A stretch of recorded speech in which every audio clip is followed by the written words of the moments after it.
Саяпкер. Ой жыттанып кетти ме? Арашаныңыз не болды? Ол арашан эмес бекен? Арашан да. Жоны союп кое бергиле бүгүн. Арашан эмес ол. Кулактары кичине эле да. Мына Памперстин жалкалыгын. бир нерсе айтып коеюн, а? Памперстин жалкалыгын. Мына Кудай кааласа 42ге чыктым. Будан буягына да Кудай өмүр берсе канчага чыгабыз. 42ге чыгып 7 жашыман кой каралашсам, былтыр 50 кой бар эле. Былтыр полный сатып бердим. Неге?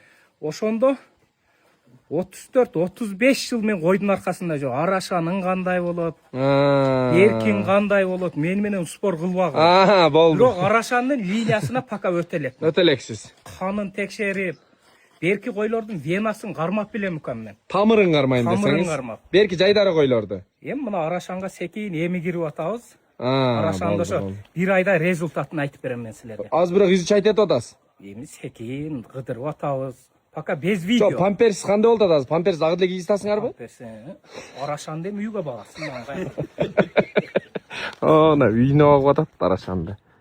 Мына кухнясына багып атат Арашанды күндө.